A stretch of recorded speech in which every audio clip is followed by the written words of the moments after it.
예수님께는 우리가 잘 알고 있는 그 12명의 제자 말고도 70일의 제자가 있었습니다. 지금 누가복음 10장이 그걸 지금 기록하고 있는데요. 10장 1절과 11절에 그 기록이 있죠.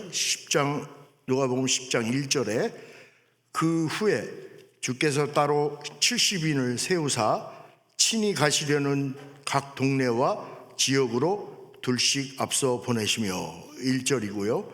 17절에도 70인이 기뻐하며 돌아와 이르되 주여 주의 이름이면 귀신들도 우리에게 항복하나이다 라는 기록이 있습니다. 이 70인들은 좀 안타깝게 알려진 이름이 없어요. 그러니까 무명입니다. 무명의 그 예수님의 사역을 돕던 그런 충성된 제자들입니다. 근데 이제 본문 그 17절에 보니까 그 예수님의 무명의 제자 70일이 사역을 마치고 이제 돌아옵니다. 그런데 무척이나 좀 이렇게 격앙된 모습이 돼서 돌아와요. 그리고 예수님 고유의 능력인 줄 알았던 그 귀신이 막 패하고 사탄이 항복하는 그런 역사를 보니까 굉장히 흥분이 된 거죠. 그래서 예수님께 이제 보고하는 게 17절이죠. 이제 돌아와 이르되 주여 주의 이름이면 귀신들도 우리에게 항복하더이다 이렇게라고 말씀을 드립니다. 그런데 그 말씀을 들으신 예수님께서 조금 그랬구나 하고 이렇게 좀 격려도 해주시고 할 줄 알았는데 그렇게 안 하시고 그 18절에 이렇게 말씀하세요. 사탄이 하늘로부터 번개같이 떨어지는 것을 내가 보았노라. 내가 너희에게 뱀과 전갈을 밟으며 원수의 모든 능력을 제어할 권능을 주셨으니 너희를 해칠 자가 결코 없으리라. 이렇게 말씀하세요. 마치 조금 이게 그 예수님 말씀의 그 표현이 그걸 인제나 알았냐? 내가 이미 원수의 모든 능력을 다 꺾었어. 그러니 너희를 해칠 자가 이 땅에 아무도 없다고 이렇게 좀 하시는 것 같은 그런 뉘앙스로 말씀을 하세요. 그리고 이제 20절에 그러나 귀신들이 너희에게 항복하는 것으로 기뻐하지 말고 너의 이름이 하늘에 기뻐한 것으로 기뻐하라 이렇게 말씀하십니다.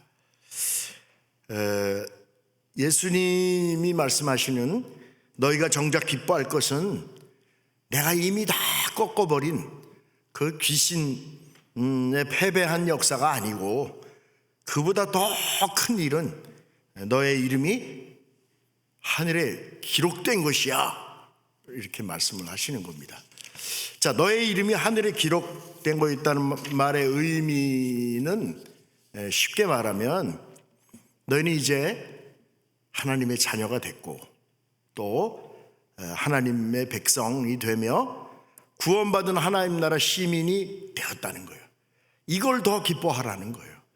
그거 귀신 사탄의 역사는 내가 벌써 다 꺾어놓은 역사인데 그거 새삼스럽게 기뻐할 일이 아니라 정말 너희들이 기뻐해야 되는 거는 너의 이름이 하나님 나라 생명책에 기록된 것, 그 놀라운 역사를 기뻐하라고 지금 말씀하시는 겁니다.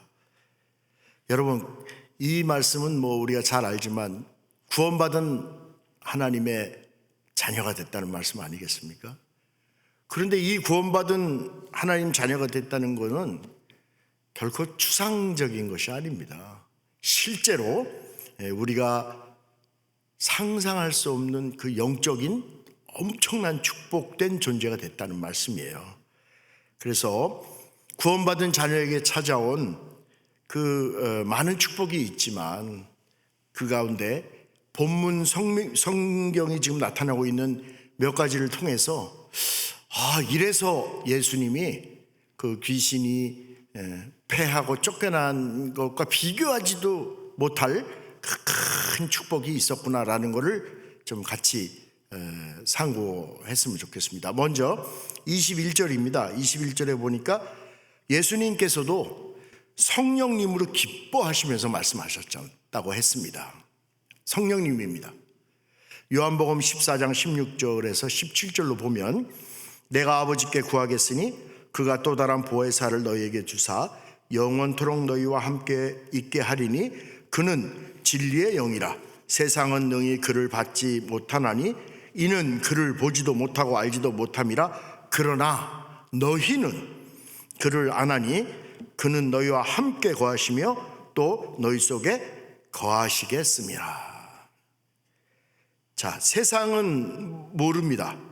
그러나 하나님의 자녀인 우리는 그 성령님을 알고 그 성령님께서 우리와 함께 거하시며 우리 속에 계신다고 지금 예수님 말씀하십니까? 여기서 보혜사라는 말씀을 쓰셨죠? 보호하면 우리를 보호하시고, 해 하면 우리에게 은혜를 주시고, 우리를 가르치시고 우리를 위해서 일해 주시는 그 성령님이 우리와 함께 계시고 우리 안에 계신다고 했습니다. 여러분, 이 성령 하나님이 우리와 함께 하시는 일이 이게 보통 일이겠습니까? 이 보통이 아닌 이 어마어마한 축복을 하나님의 자녀가 되는 순간 우리가 받은 것입니다. 자, 고린도전서 3장 16절입니다. 고린도전서 3장 16절. 너희는 너희가 하나님의 성전인 것과 하나님의 성령이 너희 안에 계신 것은 알지 못하느냐 말씀하셨습니다. 그리고 이 성령님이 우리를 어떻게 인도하시는지를 보겠습니다. 요한복음 14장 27절입니다. 평안을 너희에게 끼치노니 곧 나의 평안을 너희에게 주노라. 내가 너희에게 주는 것은 세상이 주는 것 같지 아니하니라.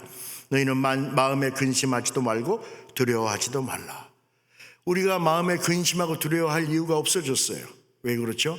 성령님께서 또 이렇게 우리를 평안으로, 평강으로 인도하시기 때문입니다. 아멘. 자, 21절에 또 예수님이 이렇게 말씀하세요. 예수님께서 지혜롭고 슬기 있는 자들에게는 숨기시고 어린아이들에겐 나타내심을 감사합니다 그랬습니다. 여러분, 어린아이들은 어떻죠? 어린아이들은 어른들한테 다 맡깁니다. 그 어른들을 아주 무조건적으로 신뢰하죠. 왜냐하면 어린아이들은 뭘 할 수 있는 능력이 없잖아요. 그래서 엄마 아빠에게 모든 걸 다 맡기죠. 아주 절대적인 신뢰를 하죠. 그 어린아이 같은 믿음의 사람이 되라고 지금 주님이 말씀하시는 거예요. 그때 주님이 우리에게 그 어린아이와 같은 믿음의 사람의 기도에 기꺼이 응답하시는 거죠. 그죠? 기도 응답의 축복입니다. 요한복음 16장 24절입니다. 지금까지는 너희가 내 이름으로 아무것도 구하지 아니하였으나 구하라. 그리하면 받으리니 너희의 기쁨이 충만하리라. 자, 요한계시록 8장 3절에서 4절임에 또 다른 천사가 제단 곁에 서서 금 향로를 가지고 많은 향을 받았으니 이는 모든 성도의 기도와 합하여 보좌 앞 금 제단에 드리고자 함이라. 향연이 성도의 기도와 천사의 손으로부터 하나님 앞으로 올라가는지라. 우리의 기도를 천사들이 금 향로에 받아 하나님께 드리는 것입니다. 우리의 기도가 하나님 앞에 드려지는 것입니다. 우리가 성전에서 기도하든 집이나 또는 다 어떤 곳에서 기도하든 우리의 기도를 이 하나님의 수정을 들은 천사들이 금 향로에 우리의 기도를 받아서 하나님 앞에 올려진다고 표현하고 있습니다. 굉장히 그림적인 언어지만 우리의 모든 기도를 하나도 하나님은 놓치시지 않고 천사를 통해서 다 받아들이십니다. 그리고 우리의 기도에 응답하시죠. 그런데 특별히 어린아이와 같이 무조건적인 신뢰를 가지고 하나님이 나의 기도에 응답하시라고 하는 그런 맡기는 믿음으로 기도할 때 하나님 우리의 기도에 응답하실 줄로 믿습니다. 그리고 오늘 본문에도 나와 있습니다. 본문 10장 누가복음 10장 19절에도 나와 있는데 영적인 능력입니다. 내가 너희에게 뱀과 전갈을 밟으며 원수의 모든 능력을 제어할 권능을 주었으니 너희를 해칠 자가 결코 없으리라고 했습니다. 마가복음 16장 17절에는 믿는 자에게는 이런 표적이 따르니 곧 그들이 내 이름으로 귀신을 쫓아내며라고 했습니다. 여러분, 이미 우리 주 예수 그리스도께서 모든 이 악한 존재를 꺾으셨어요. 우리가 두려워할 것이 전혀 없는 존재들입니다, 이제는. 그런데 조금 전에 우리의 기도를 이렇게 금향로에 받아서 하늘에 하나님께 올렸던 그 천사가 그 일 말고도 하나님의 자녀를 돕는 일이 있어요. 그것을 벌써 성경은 이제 말씀합니다. 히브리서 1장 14절에는 이렇게 말합니다. 히브리서 1장 14절에 모든 천사들은 섬기는 영으로서 구원받을 상속자를 위하여 섬기라고 보내심이 아니냐라고 말씀합니다. 여러분이 좋아하시는 사도행전 12장 7절에서 9절에 보면 예수 그리스도를 증거하다 이제 그 옥에 갇힌 베드로 사도를 천사가 이제 풀어주는 그 대목이 나옵니다. 헤롯이 잡아내려고 하는 그 전날 밤에 베드로가 두 군인 틈에서 두 쇠사슬에 매여 누워 자는데 파수꾼들이 문 밖에서 옥을 지키더니 호련히 주의 사자가 나타나매 옥중에 광채가 빛나며 또 베드로의 옆구리를 쳐 깨워 이르되 급히 일어나라 하니 쇠사슬이 손에서 벗어지더라. 천사가 이르되 띠를 띠고 신을 신으라 하거늘 베드로가 그렇게 하니 천사가 또 이르되 겉옷을 입고 따라오매 한데 베드로가 나와서 따라갈새 천사가 하는 것이 생시인 줄 알지 못하고 환상을 보는가 하니라. 계속 지금 3번이나 되풀이됐죠. 천사가 그죠? 구원받은 우리 하나님의 자녀들을 도우라고 하나님께서 천사를 보내셨다는 것입니다. 근데 저는 이 구절을 읽으면서 이 참 베드로 사도가 이 믿음이 참 굉장한 것 같아요. 이제 내일이면 이제 처형되는 날이에요. 그 밤에 잠이 오겠습니까? 얼마나 두렵겠어요. 근데 양손엔 또 쇠사슬도 묶여 있는데도 잠을 쿨쿨 잡니다. 태평하게. 이런 게 어린아이의 믿음이 아닌가 그런 생각이 들었어요. 내일 처형될 날인데 그거는 내일 일이고 내 모든 삶을 하나님께 다 절대적으로 맡긴 그런 어린아이와 같은 그 믿음을 저는 이 본문을 읽으면서 참 부럽더라고요. 그래, 하나님의 자녀가 소유해야 될 믿음은 바로 이런 믿음이 아닌가 싶었습니다. 그리고 이 미국 땅에는 그렇죠? 자신들의 신분적인 처지 때문에 많이 불안해하는 분들이 있습니다. 제가 이제 중남미에서 오신 분들을 이제 열심히 전도하는데 그분들의 얘기를 들어보면 이제 특히 자녀들과 같이 오신 그 부모 되는 그 중남미 분들이 걱정을 되게 많이 하더라고요. 왜냐하면 자녀들이 이 땅에서 이제 학교도 다녀야 되고 상급 학교도 진학해야 되는데 과연 학교에서 우리 아이들을 받아줄까라는 그런 두려움이 참 많은 것 같더라고요. 그때마다 제가 읽어주는 성경 구절이 있어요. 그걸 여러분께 좀 소개하려고 합니다. 빌립보서 3장 20절입니다. 빌립보서 3장 20절. 그러나 우리의 시민권은 하늘에 있는지라 거기로부터 구원하는 자 곧 주 예수 그리스도를 기다리러니. 아멘. 예수 그리스도를 영접해서 하나님의 자녀가 된 사람들의 신분은 하나님 나라의 시민권자입니다, 여러분. 제가 이걸 이렇게 잘 읽어줍니다. 정말 영광스러운 하나님 나라의 시민권자라는 사실을 제가 이렇게 소개하는데 근데 잘 안 믿어지는지 별로 감동을 못 받더라고요. 어쨌든 성경은 우리에게 분명히 말씀합니다. 우리는 영광스럽게도 하나님 나라의 그 시민권자의 신분을 획득한 사람들입니다.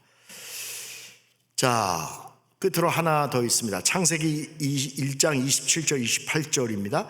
하나님이 자기 형상 곧 하나님의 형상대로 사람을 창조하시되 남자와 여자를 창조하시고 하나님이 그들에게 복을 주시며 하나님이 그들에게 이르시되 생육하고 번성하고 땅에 충만하라 땅을 정복하라 바다의 물고기와 하늘의 새와 땅에 움직이는 모든 생물을 다스리라 하시니라.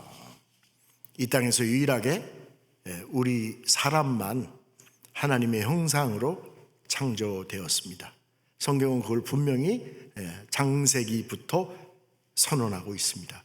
그런데 안타깝게 그 사람이 하나님을 떠남으로 인해서 그 하나님의 형상을 다 잃어버렸습니다. 동시에 하나님이 우리에게 주셨던 그 놀라운 축복도 너무 많이 잃었어요. 그래서 그 하나님의 형상, 우리가 잃어버린 그 하나님의 형상을 이 땅에 예수 그리스도께서 가지고 오신 것입니다. 그래서 우리가 잃어버린 이 축복도 우리에게 다시 회복해 주신 겁니다. 그래서 우리는 예수 그리스도 말미암아 이 모든 축복이 회복된 존재들입니다. 아멘. 골로새서 1장 13절 15절이 이를 증명합니다. 그가 우리를 흑암의 권세에서 건져내사 그의 사랑의 아들의 나라로 옮기셨으니 그 아들 안에서 우리가 속량 곧 죄의 사함을 얻었도다. 그는 보이지 아니하시는 하나님의 형상이시요 모든 피조물보다 먼저 나시니 라고 말씀합니다. 그는 예수 그리스도는 하나님의 형상이십니다. 그분이 우리가 잃어버린 하나님의 형상을 회복하신 거예요. 자, 고린도후서 4장 4절에도 아주 짤막하게 얘기합니다. 그리스도는 하나님의 형상이시라. 이 그리스도를 영접한 자들은 그 잃어버렸던 하나님의 형상이 회복된 존재고, 그로 말미암아 하나님의 형상이 회복되니까 동시에 그 하나님이 우리에게 약속하셨던 생육하고 번성하고 충만하고 정복하고 다스리는 그 놀라운 축복이 회복된 존재들인 거예요. 자, 이제 왜 예수님께서 귀신들이 항복된 것 때문에 기뻐하지 말고 너의 이름이 하늘에 기록된 것으로 기뻐하라고 하셨는지 이해가 좀 되셨으리라고 믿습니다. 이처럼 우리는 구원받은 하나님의 백성으로 상상할 수 없는 엄청난 복을 받았습니다. 조금 정리를 해보면 성령님이 우리와 함께 하시는 그 축복을 받았습니다. 그리고 모든 악한 영적 존재들이 예수 그리스도의 이름 앞에 다 꺾였어요. 그리고 우리가 어린아이 같은 하나님을 향한 전적인 신뢰를 가질 때마다 하나님께서 우리의 기도에 응답해 주시고 또 하늘에 하나님을 수종하는 천사들이 우리를 돕습니다. 그리고 우리는 우리의 영적인 신분은 하나님 나라의 하늘의 시민권자입니다. 그리고 예수 그리스도께서 회복하신 그 하나님의 형상으로 말미암아 만물을 생육하고 정복하고 다스리고 충만하며 또 정복하는 이 축복이 우리에게 다시 회복된 것입니다. 여러분 놀랍지 않나요?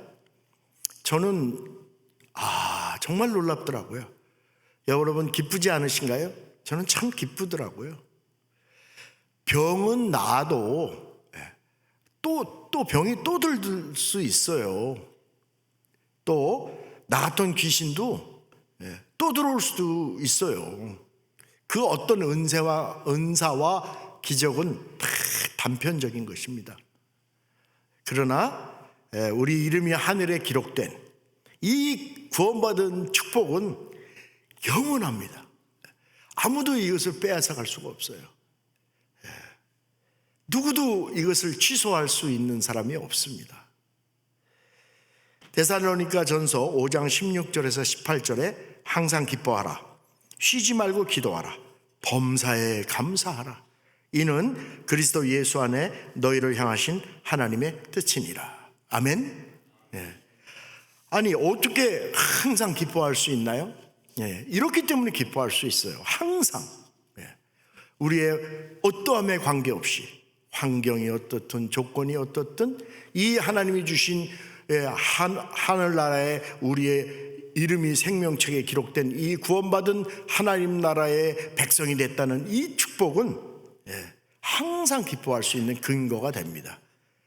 그 믿음의 이해가 생기셨을 줄 믿습니다. 기뻐하십시다. 그리고 쉬지 말고 기도하시고 범사에 감사하십시다. 왜냐하면 우리를 향하신 하나님의 뜻이기 때문입니다. 여러분, 이 땅이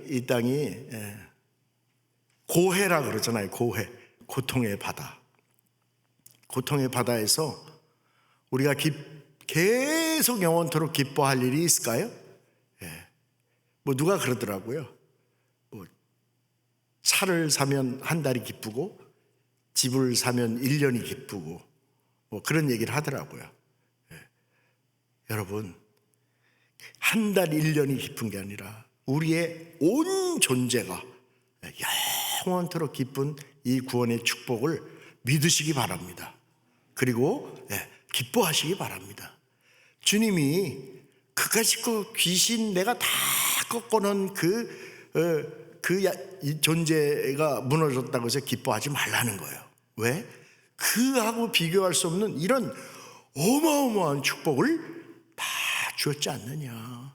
그런데 뭘 그런 걸 가지고 기뻐하느냐라고 오늘 아침 우리에게 말씀을 주십니다. 기뻐하십시다. 감사하십시다. 그리고 기도하십시다. 저는 오늘 이 아침에 함께 기도하기를 원합니다.